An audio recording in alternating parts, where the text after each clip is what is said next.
ఇండియాని black mail చేస్తున్నారు. Already 50% దగ్గరగా టాక్స్ వేసి అది ఎప్పుడు తొలగిస్తారని మనం వెయిట్ చేస్తుంటే 50 కాదు 500% టాక్స్ వేస్తా ఇండియా చైనా అని పేరులు తీస్తూ మరి అమెరికా వాళ్ళు ఇండైరెక్ట్ గా ఇండియాని బ్లాక్ మెయిల్ చేసే ప్రయత్నం చేస్తున్నారు. దీని కారణంగానే ఇవాళ మార్కెట్లు పడ్డాయి. కానీ రేపు 10 AM eastern time and Indian time లో అది డిఫరెంట్ ఉంటుంది. దీని గురించి మాట్లాడుకుందాం. చాలా ఇంపార్టెంట్ ఈవెంట్ అమెరికా పరంగా జరగబోతుంది. అది ఇండియన్ స్టాక్ మార్కెట్ కి చాలా ఇంపార్టెంట్. ఇంతకీ ఎందుకు ట్రంప్ సడన్ గా ఇంకొక బ్లాక్ మెయిల్ రాజకీయాలు చేస్తున్నారు? దీని వెనకుంటున్న రీజన్ ఏంటి? అండ్ ఈవెన్ రష్యాతో ఇండైరెక్ట్ గా యుద్ధానికి అమెరికా వెళ్తున్నట్టే తెలుస్తుంది. రష్యాకి లింక్ అవుతున్న ఆయిల్ ట్యాంకర్ ని అమెరికా వాళ్ళు సీజ్ చేశారని చెప్తున్నారు. ఇది చిన్న విషయం ఏం కాదు. ఒక కంట్రీకి సంబంధించిన ఆయిల్ ట్యాంకర్ ని సీజ్ చేయడం అంటే ఇండైరెక్ట్ గా వార్ సిగ్నల్స్ ఇస్తున్నట్టే. కాబట్టి దీని ఒక ఇంపాక్ట్ రిలేటెడ్ గా కూడా డిస్కస్ చేసుకుంటూ రేపు ఉండబోతున్న వెరీ ఇంపార్టెంట్ ఈవెంట్ అండ్ దాని కాంప్లికేషన్స్ మార్కెట్ పరంగా ఎలా ఉంటుంది. అండ్ ఇవాళ మీరు బంగారం వెండిని గమనిస్తే బంగారం 1% దగ్గరగా పడుంటదేమో, కానీ వెండి 4.5% దగ్గరగా పడింది. దీని బ్యాక్ ఉంటున్న రీజన్స్ ఏంటి? రేపు మార్కెట్ లో ఉంటున్న ఇంపార్టెంట్ ఈవెంట్స్ అండ్ మార్కెట్ పరంగా ఉంటున్న ఇతర అప్డేట్స్, కమింగ్ డేస్ లో ఉంటున్న important dates means events related గా ఉంటున్న డేట్స్, మార్కెట్ ఒక ప్రైస్ యాక్షన్, ఇంపార్టెంట్ లెవెల్స్ మాట్లాడుకుంటూ ఇవాల్టి మన మార్కెట్ అనాలిసిస్ ని ఎండ్ చేద్దాం. Hello friends, welcome to day trader Telugu. Good evening. First Trump గురించి మాట్లాడాలి. ఇక్కడ చూడండి, 500% టారిఫ్ వేస్తా ఇండియా పైన.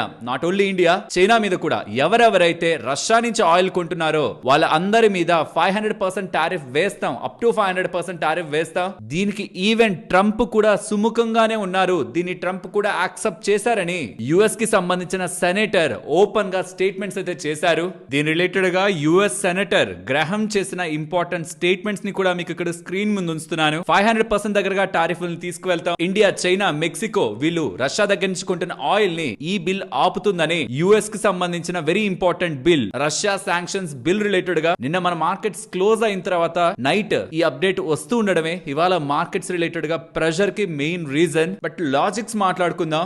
ఇండియా రిలేటెడ్ గా 500% టారిఫ్ వేశారనుకోండి, ఇండియాకు ఒక బిగ్ నెగటివే కదా. కానీ ఆల్రెడీ వేసిన 50% టారిఫ్ తోనే చాలా వరకు ఎక్స్పోర్ట్స్ ఆగిపోయాయి. లెట్స్ సే 50% కాస్త 100% అయిందనుకోండి, ఏవేవైతే యుఎస్ ఆధారితంగా ఉన్న కంపెనీస్ ఉన్నాయో వాళ్ళందరూ కూడా వాళ్ళ ఎక్స్పోర్ట్స్ ని ఆపేసుకోవాల్సిందే. ఎందుకంటే వేరొక కంట్రీతో పోలిస్తే మన మీద 100% టారిఫ్ పడి, అంటే మన ప్రొడక్ట్ ఒక ధర 100% పెంచుకొని మరి అమెరికాలో అమ్ముకోగలిగే ఒక ప్రైసింగ్ పవర్ ఇండియన్ ప్రొడక్ట్ కి ఉందా అంటే చాలా సెక్టార్స్ ఆ స్పేస్ నుంచి బయటకు వెళ్ళిపోతాయి. 100% దాటిన తర్వాత ఇంకెంత వేసినా ఒకటే. 100% దాటేశాక 500 వేసినా, 1000 వేసినా, 10,000% టాక్స్ వేసినా ఈ 50% 100% దగ్గరే మన బిజినెస్ ఆగిపోయి ఉంటుంది. కాబట్టి 500% అని అనడానికే, మాటకే, కానీ రియల్ టారిఫ్ ఒక లెవెల్ తర్వాత 50-60% తర్వాత నుంచి కూడా మనం ఎక్స్పోర్ట్స్ చేయలేం. అండ్ రీసెంట్ గా ఉంటున్న డేటాని స్టడీ చేస్తుంటే ఒక ఇంపార్టెంట్ పాయింట్ అర్థమైంది. రీసెంట్ గా మన ఎక్స్పోర్ట్స్ బానే ఉన్నాయి. యుఎస్ వాళ్ళు మన మీద వేసిన టారిఫ్ తర్వాత కూడా, ట్యాక్స్ల తర్వాత కూడా ఇండియా ఎక్స్పోర్ట్స్ పరంగా బానే ఉంది. యుఎస్ కి ఎక్కువగా ఎక్స్పోర్ట్స్ చేసిందని ఎలా మనకి డేటా నమోదైంది కదా. దాన్ని ఇంకొంచెం డీప్ గా చూసి ఇతర కంపెనీస్ రిలేటెడ్ గా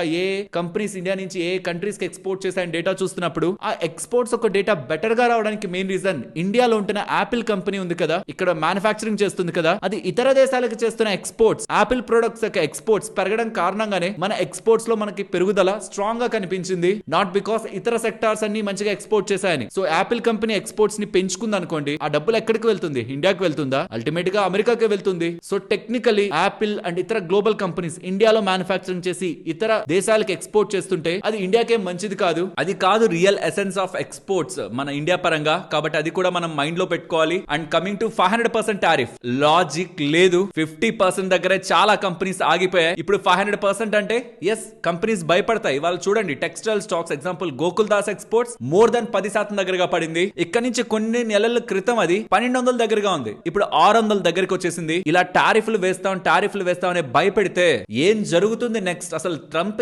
ఎక్కడికి వెళ్ళి ఆగాలనుకుంటున్నాడు? 25% వేశారు ఫస్ట్, తర్వాత రష్యా దగ్గర నుంచి ఆయిల్ కొంటున్నామని ఇంకొక 25% వేశారు. ఇప్పుడు రష్యా దగ్గర నుంచి ఆయిల్ కొంటే 25% కాదు 500% వేస్తామని ఇకపై ఆయిల్ కొనడం తగ్గించాలనేలా స్టేట్మెంట్స్ కనిపిస్తున్నాయి. అండ్ రీసెంట్ గానే ట్రంప్ ఇండియా రష్యా రిలేటెడ్ గా మాట్లాడుతూ ఎస్, రష్యా రిలేటెడ్ గా ఇండియా సిగ్నిఫికెంట్ గా ఆయిల్ కొనడాన్ని తగ్గించిందని చెప్పారు. బట్ ఇంకా ఇండియా పేరు ఎందుకు తీస్తున్నారు అనేది అర్థం కాదు. ఇక్కడ మీరు గమనించండి, వీళ్ళు చేసిన స్టేట్మెంట్స్ లో చైనా తర్వాత ఇండియా పేరే వినిపిస్తుంది అండ్ బ్రెజిల్, దాకా మెక్సికో అంటున్నట్టున్నాను, అది మెక్సికో కాదు బ్రెజిల్. సో ఈ 3 దేశాల మీద 500% దగ్గరగా టాక్స్ వేసేదానికి ట్రంప్ చూస్తున్నాడని, ట్రంప్ యాక్సెప్ట్ చేశాడని డేటా వస్తుండడం. స్టాక్ మార్కెట్స్ లో కొంత ప్రెషర్ అయితే కనిపించింది, కానీ లాజిక్ లేదు అంత దూరం వెళ్ళడానికి. బట్ మోస్ట్ ఇంపార్టెంట్, యుఎస్ వాళ్ళు రష్యాకు సంబంధించిన ఆయిల్ ట్యాంకర్ ని సీజ్ చేశారని, అది అట్లాంటిక్ ఓషన్ లో, అండ్ దీనికి ఇలా సీజ్ చేయడానికి యూకే వాళ్ళు కూడా సపోర్ట్ చేశారని. ఆఫ్టర్ ఈ వెనెజులా ఇన్సిడెంట్ తర్వాత చైనా, రష్యా యుఎస్ కి కొంత ఆపోజిట్ గా మాట్లాడుతున్నాయి. సో మాటల వరకు ఓకేలే, యాక్షన్స్ లో ఏముండదు అనుకున్నాం, కానీ డైరెక్ట్ గా యుఎస్ వాళ్ళు రష్యాకు సంబంధించిన ఆయిల్ ట్యాంకర్ ని సీజ్ చేశారు అంటూ ఉండడం. నెక్స్ట్ రష్యా ఏం స్టెప్స్ తీసుకుంటుంది, అమెరికా దానికి ఏం స్టెప్స్ తీసుకుంటుంది, ఏమైనా వీళ్ళు ఒక స్టెప్ ముందుకు వేస్తారా అనే ఒక క్వశ్చన్ మార్క్స్ రైజ్ అవుతున్నాయి. అండ్ ట్రంప్ చేస్తున్న ఒక ప్రిపరేషన్ చూడండి. డిఫెన్స్ కంపెనీస్ ఉంటాయి కదా, అమెరికాకు సంబంధించిన డిఫెన్స్ కంపెనీస్, వాటితో మీరు డివిడెండ్లు ఇవ్వద్దు, బైబ్యాక్లు చేయొద్దు అని చెప్తున్నారు. ఇది జాగ్రత్తగా అర్థం చేసుకోవాలి. ఇది అసలు న్యూసే కాదన్నట్టు మనకు అనిపిస్తుంది, కానీ జస్ట్ ఇమాజిన్, నాకు ఒక డిఫెన్స్ కంపెనీ ఉంది ఇండియాలో, నాకు ఒక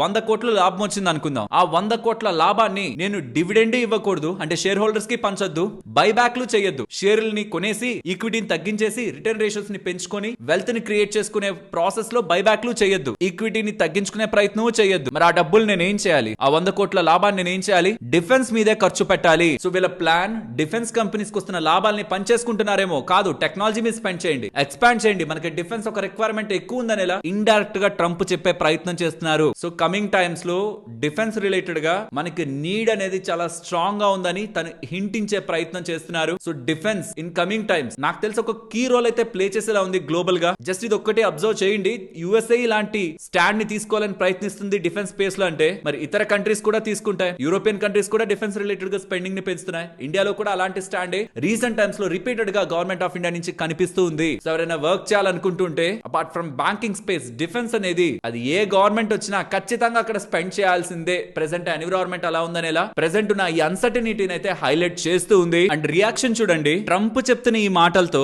యూరోప్ లో ఉంటున్న defence stocks all time highs కొట్టాయి, అక్కడ ఉన్న డిఫెన్స్ స్టాక్స్ పెరిగాయి. అంటే ఏదో వీళ్ళు డిఫెన్స్ రిలేటెడ్ గా ప్రిపరేషన్ లో ఉన్నారు, అంటే ఏదో వీళ్ళు ఎక్స్పెక్ట్ చేస్తున్నారు, డిఫెన్స్ కంపెనీస్ ని ప్రిపేర్ చేసేందుకు ప్రయత్నిస్తున్నారు అని మార్కెట్ లో ఇతర దేశాల్లో ఉంటున్న డిఫెన్స్ స్టాక్స్ లో కూడా బజ్ నెలకొంది. యూరోప్ లో defence stocks all time highs అయితే కొట్టాయి. అండ్ ట్రంప్ ఇంకొక స్టేట్మెంట్ కూడా చేశారు, బట్ అది మరీ అంత రిలవెంట్ కాదు. బట్ మాట్లాడుకుందాం, యుఎస్ లో ఇల్లులు ఉంటాయి కదా, ఇండివిజువల్ గా ఉంటున్న ఇల్లులు ఉంటాయి కదా, వాటిల్ని కొనడాన్ని ఇన్స్టిట్యూషనల్ ఇన్వెస్టర్స్ చేయకూడదు అనేలా బ్యాన్ చేశారు. పెద్ద పెద్ద ఇన్వెస్టర్లు అందరూ 100,000 కోట్లు పెట్టుకొని ఇల్లులన్నీ కొనుక్కొని వెళ్ళిపోతే నార్మల్ ప్రజలు ఇల్లు కొనడానికి వాళ్ళకి డబ్బులు భారీగా పెరిగిపోయి వాళ్ళ అందనంత ఎత్తుకి ఇళ్ల ధరలు వెళ్ళిపోయాయని, కాబట్టి పెద్ద పెద్ద ఇన్వెస్టర్స్ ఇండివిజువల్ గా హోమ్స్ ని కొనద్దు అనేలా రిస్ట్రిక్షన్ ని తీసుకొస్తున్నారు. కానీ ఇది మన మార్కెట్ కి ఏం లింక్ లేదు, డిఫెన్స్ రిలేటెడ్ గా లింక్ ని ఎస్టాబ్లిష్ చేయొచ్చు. అండ్ ఈ 500% tariff just a blackmailing game. Already India Russia దగ్గర నుంచి ఆయిల్ కొనడాన్ని అయితే తగ్గించింది. బట్ నేను ఇక్కడ నుంచి చాలా టైం బ్యాక్ నుంచి మీతో ఒక వర్డ్ చెప్తూ వచ్చాను, ట్రంప్ మీద ఆశలు లేవు, డిసెంబర్ కి అయిపోతుంది, ఈ ఇయర్ కి అయిపోతుంది, నెక్స్ట్ ఇయర్ స్టార్టింగ్ అయిపోద్ది, ఇలా చాలా సార్లు మనకి గవర్నమెంట్ ఆఫ్ ఇండియా దగ్గర నుంచి మల్టిపుల్ టైమ్స్ మనకి అప్డేట్స్ వచ్చిన ట్రంప్ ఒక వ్యవహార శైలిని జాగ్రత్తగా అర్థం చేసుకుంటే ఇండియాని కావాలనే కార్నర్ చేస్తూ వచ్చారు. Specially from last few months ఏ సందర్భంలో అయినా తను ఎత్తిన ఒకే ఒక్క కంట్రీ పేరు ఇండియా. మాక్ చేయడానికి సందర్భం వచ్చిన ప్రతిసారి కూడా ఇండియా గురించి, నరేంద్ర మోడీ గారి గురించి పాజిటివ్ గా మాట్లాడుతున్నట్టే కనిపిస్తుంది మనకు వెర్షన్ అంతా, కానీ రియాలిటీ అది కాదు. కాబట్టి తన మీద హోప్స్ పెద్దగా లేవనే స్టేట్మెంట్స్ చేస్తూ వచ్చాను. కానీ ఇప్పుడు ఈ స్టెప్ తో 2026 లో కూడా నేనే హెడ్ లైన్స్ లో నిలబడాలనేలా తన ప్రయత్నం ఏదైతే ఉందో అది ఎంత దూరం తీసుకువెళ్తుంది, తన స్టెప్స్ ఎంత వరకు వెళ్తాయన్నది ఒక క్వశ్చన్ మార్క్ మార్కెట్ కి అయితే పెడుతుంది. బట్ రేపు 10 AM ఈస్టర్న్ టైం సుప్రీంకోర్టు వాళ్ళు అప్డేట్ చేస్తారు, టారిఫ్ రిలేటెడ్ గా అప్డేట్ చేస్తారనేలా డేటా మనకి కనిపిస్తుంది. 10 AM ఈస్టర్న్ టైం అంటే వాళ్ళతో కంపేర్ చేస్తే మంది 10 hours 30 minutes గ్యాప్ ఉంటది. కాబట్టి ఆల్మోస్ట్ మన దగ్గర 8:30 నైట్ 8:30 రేపు ఫ్రైడే నైట్ 8:30కి ఈ అప్డేట్ వచ్చే అవకాశం ఉంది. ఇక్కడ 2 క్వశ్చన్స్ వస్తాయి, నిన్న కూడా చెప్పాను, బట్ ఇంకొకసారి కూడా చెప్తున్నాను. ఒకవేళ టారిఫ్లు వేయడం చట్టబద్ధత కాదు అంటే దెన్ రీఫండ్స్ పరిస్థితి ఏంటి, అది అమెరికన్ మార్కెట్లని ఎలా ఇంపాక్ట్ చేస్తుంది, డాలర్ ని వీక్ చేస్తుంది, which is good for gold and silver. లేదు ఒకవేళ ట్రంప్ ని సపోర్ట్ చేశారనుకోండి, ఇది వర్స్ట్ అనమాట ట్రంప్ ని సపోర్ట్ చేయడం. ఎందుకంటే ఎమర్జెన్సీ పవర్లు వాడి ఇష్టం వచ్చినట్లు టారిఫ్లు వేస్తున్నారు. ఒకవేళ దానికి జుడిషియల్ కూడా యాడ్ అయితే ఇక నన్ను ఎవరు ఆపేదానికి లేరు, అమెరికా సిస్టమ్ కంప్లీట్ గా తనకి సపోర్ట్ చేస్తుందని ఒక దాంతో తను ఇంకొక డ్రాస్టిక్ స్టెప్ కూడా తీసుకుంటారు. నేనైతే తనకు అగేనెస్ట్ గానే ఉంటుంది అనుకుంటున్నా. బట్ అలానే ట్రంప్ వేసిన టారిఫ్లన్నింటినీ వెనక్కి ఇచ్చేస్తాడని కూడా అనుకోవట్లేదు.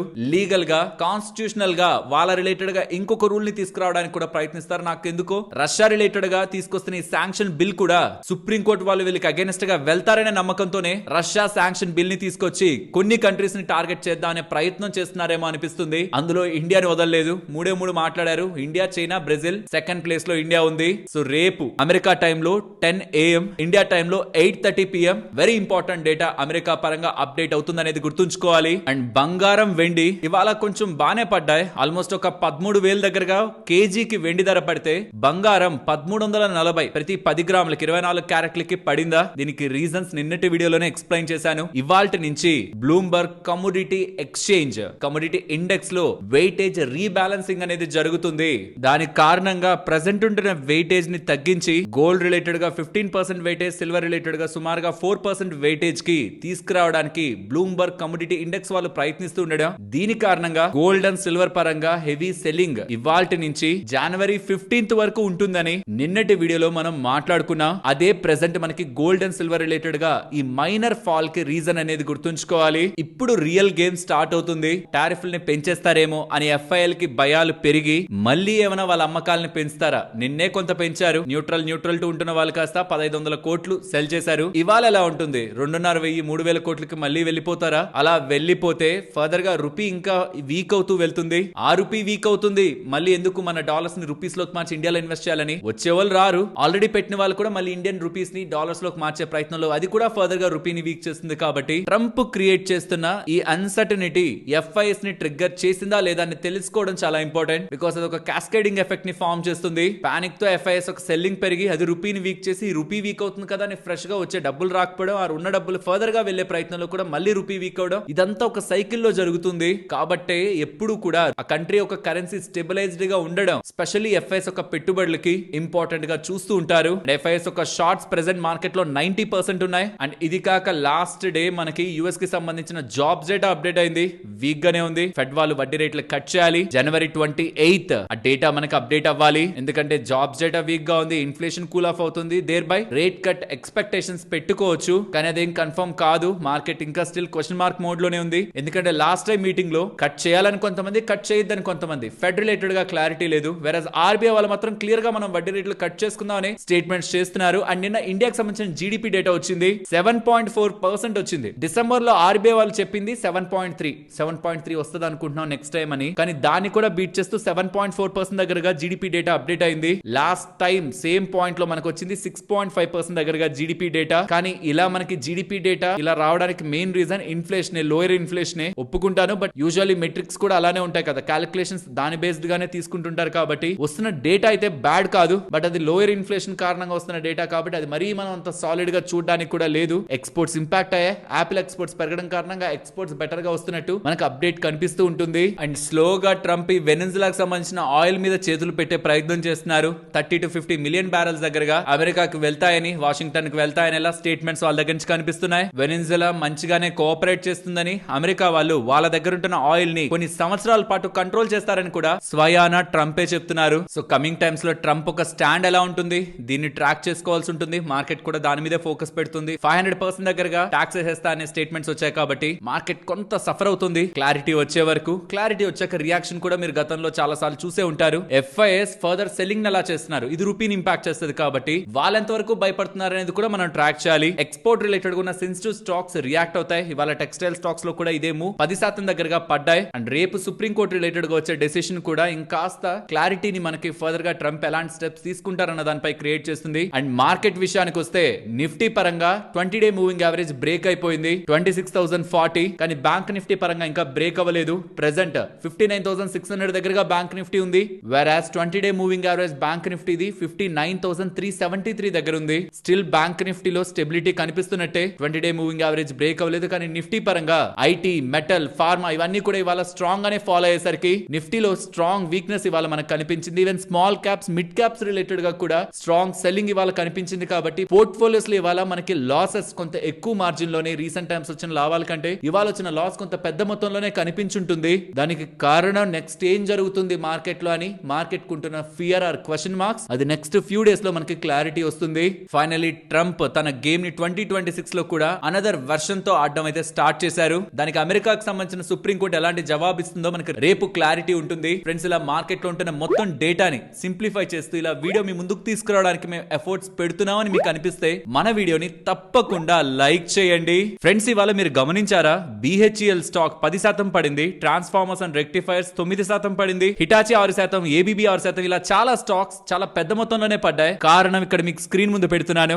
ఇప్పటి వరకు చైనాకు సంబంధించిన కంపెనీలు భారతదేశానికి సంబంధించిన గవర్నమెంట్ ప్రాజెక్ట్స్ లో బిడ్ వేయడానికి కుదరదు. మన గవర్నమెంట్ కి సంబంధించిన ప్రాజెక్ట్స్ లో వాళ్ళ దేశానికి సంబంధించిన వాళ్ళు వచ్చి బిజినెస్ చేయడానికి లేదు. కానీ అలా ఉంటున్న రూల్ ని గవర్నమెంట్ ఆఫ్ ఇండియా స్పెషల్ గా ఫైనాన్స్ మినిస్ట్రీ వాళ్ళు రిమూవ్ చేయాలనుకుంటున్నారని, చైనా వాళ్ళని కూడా గవర్నమెంట్ కాంట్రాక్ట్స్ లో ఇన్వాల్వ్ చేసుకోవాలని, గవర్నమెంట్ తో చైనా ఒక రిలేషన్ ని పెంచుకోవాలని గవర్నమెంట్ ఆఫ్ ఇండియా చూస్తూ ఉందని డెసిషన్ తీసుకోబోతుంది గవర్నమెంట్ ఆఫ్ ఇండియా అనేలా అప్డేట్స్ వస్తూ ఉండడం. చైనాలో ఉంటున్న ప్రొడక్ట్స్ కి, వాళ్ళ మ్యానుఫాక్చరింగ్ కాస్ట్ కి, వాళ్ళ ఎగ్జిక్యూషన్ కి ఇండియన్ కంపెనీస్, తక్కువ స్కేల్ లో ఉంటున్న కంపెనీస్ పోటీ పడగలవా? పడలేవు. కాబట్టి ఇన్ఫ్రాస్ట్రక్చర్ పరంగా, పవర్ ఇన్ఫ్రా పరంగా ఉంటున్న చాలా కంపెనీస్ కి ఈ ఒక డేటా బిగ్ నెగటివ్ గా అయితే ఇవాళ మారింది. కాబట్టి ట్రాన్స్ఫార్మర్స్ అండ్ రెక్టిఫైర్స్ రిలేటెడ్ గా మంచి నెంబర్స్ వచ్చిన స్టాక్ 10% దగ్గరగా పడింది. BHEL స్టాక్ 10% పడింది. అలానే power and power generating companies related గా ఇన్ఫ్రాస్ట్రక్చర్ ని ప్రొవైడ్ చేసే కంపెనీస్ లో కూడా ఇవాళ మనకి సెల్ ఆఫ్ కనిపించింది. సో ఎంటైర్ పవర్ థీమ్ అంతా కూడా ఇవాళ రెడ్ కలర్ తో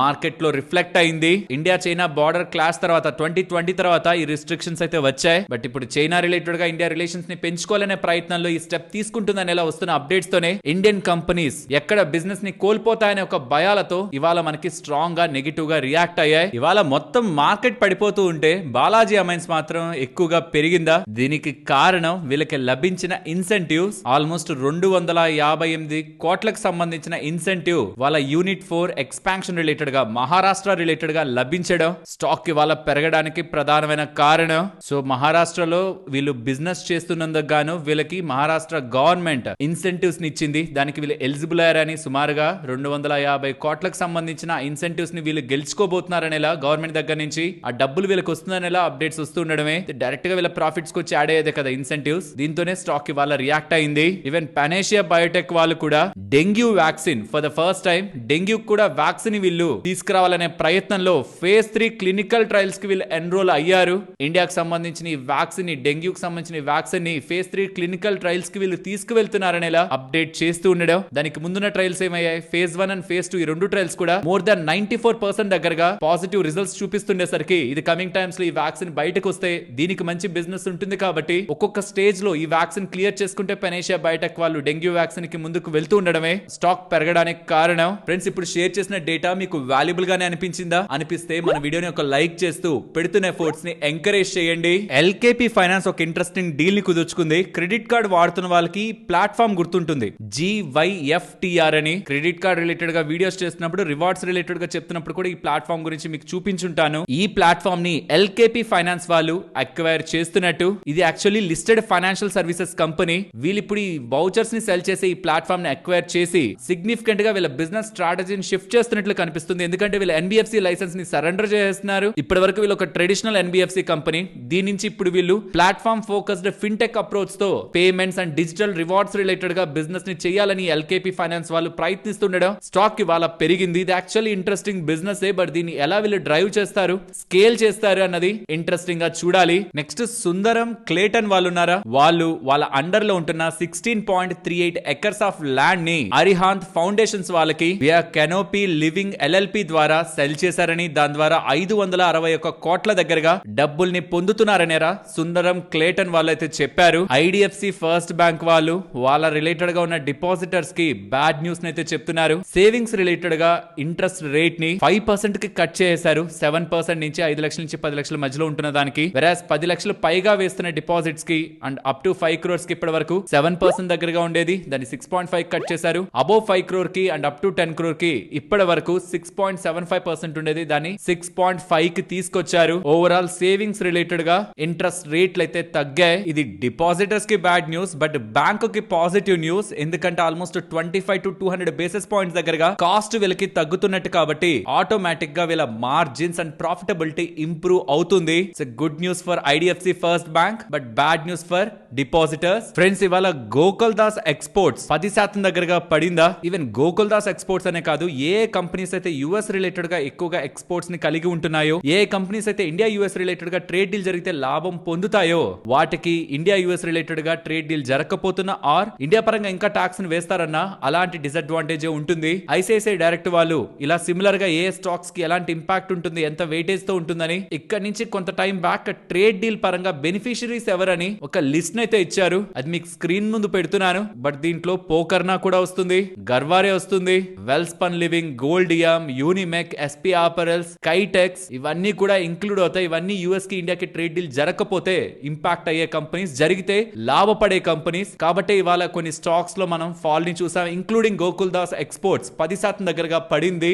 నెక్స్ట్ మిడ్ వెస్ట్ లిమిటెడ్ అనే కంపెనీ గురించి మాట్లాడుకోవాలి. వీళ్ళకి ఆంధ్రప్రదేశ్ గవర్నమెంట్ దగ్గర నుంచి, specially mines and geology department దగ్గర నుంచి క్వారీ లీజ్ వర్క్ ఆర్డర్ లభించిందని అప్డేట్ చేస్తున్నారు. ఇది 30-year quarry lease work order. Coloured quartzite blocks related గా వీళ్ళు మైనింగ్ అయితే చేస్తారు. ప్రకాశం డిస్ట్రిక్ట్ లో హనుమంతుని పాడు విలేజ్ లో ఈ యాక్టివిటీ జరుగుతుందని, 52 acres లో జరుగుతుందని వీళ్ళు ఎక్స్చేంజెస్ కి అప్డేట్ చేశారు. రిఫెక్స్ ఇండస్ట్రీస్ వాళ్ళకి 34,61,00,000 చేసే ఆర్డర్ ఎన్హెచ్ఐ రోడ్ ప్రాజెక్ట్స్ పరంగా లభించిందని ఎక్స్చేంజెస్ కి చెప్తున్నారు. రైల్ టెల్ వాళ్ళకి 1 or 2 crores విలువ చేసే order public financial management systems related గా లభించిందని అప్డేట్ చేశారు. ఇది జనవరి 2031 లోపు కంప్లీట్ చేస్తారని మెన్షన్ చేస్తున్నారు. అండ్ ఏంజల్ వన్ వాళ్ళు ఉన్నారా, వాళ్ళు జనవరి 15th స్టాక్ రిలేటెడ్ గా కార్పొరేట్ యాక్షన్ అయినా stock split, number of stocks పెరుగుతాయి, స్టాక్ ఒక ధర తగ్గుతుంది, ఫేస్ వాల్యూ మారుతుంది. ఈ స్టాక్ స్ప్లిట్ ఒక డెసిషన్ జనవరి 15th బోర్డ్ మీటింగ్ న తీసుకుంటారని అప్డేట్ చేస్తున్నారు. సరే మరి నేను ఉండనా, మరొక ఇంట్రెస్టింగ్ వీడియోతో మళ్ళీ మీ ముందుకు వస్తాను. అంతవరకు టేక్ కేర్, జై హింద్.